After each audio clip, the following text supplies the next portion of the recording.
Beijing is rolling out red carpet for Trump. US President is boarding Air Force One for China after 8 years. Officially, this is a state visit about trade, business, and stabilizing US-China ties. But behind the handshakes, banquets, and red carpets, there is one issue dominating everything: Iran. Because the White House increasingly believes that China may be the only country with enough leverage to pressure Tehran. And that changes the entire balance of global power.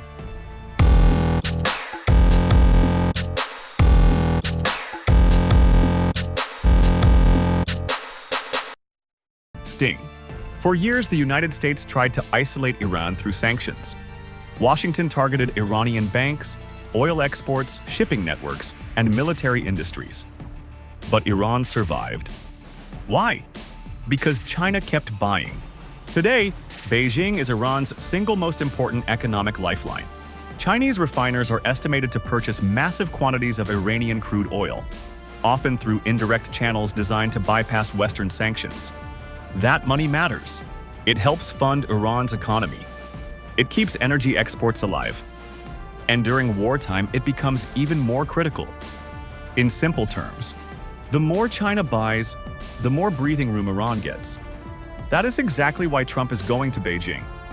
According to US officials, Trump plans to directly confront Xi Jinping over China's support for Iran and demand stronger pressure on Tehran. The timing is not accidental. Just days before the visit, Iran rejected a US-backed peace proposal. Trump reportedly called the Iranian response unacceptable. Suddenly, the fragile ceasefire looked dangerously weak again.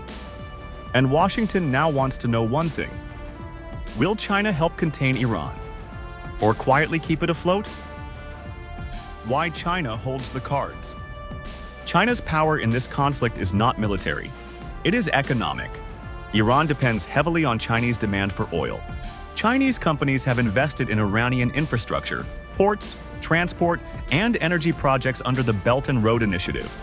Beijing has also become one of Tehran's few major diplomatic partners on the global stage. That means China has leverage the West simply does not. If Beijing seriously pressured Iran economically, Tehran would feel it almost immediately. But there's a problem. China does not fully share America's goals. Beijing has strongly criticized US and Israeli military actions against Iran. At the same time, Xi Jinping also wants stability. Why? Because China imports enormous amounts of Middle Eastern energy. Any major disruption in the Gulf hurts China's economy directly.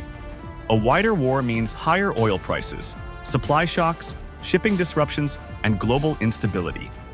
So Beijing is trying to walk a very delicate line: support Iran politically, without triggering total regional chaos. This is why Trump's China trip matters far beyond diplomacy. Iran is now becoming part of the larger US-China power struggle. Meanwhile, China is rolling out the full state treatment for Trump: a grand welcome ceremony, a state banquet, meetings with Xi Jinping, even carefully choreographed public appearances with Peng Liyuan and Melania Trump. But beneath the diplomatic theater lies a much harder reality. Trump wants China to use its influence against Iran. I wants to avoid being pulled fully into America's Middle East strategy. Because right now, China may be the only country capable of economically squeezing Iran without firing a single missile. If you like this video, then like, share, and subscribe to Mirror Now.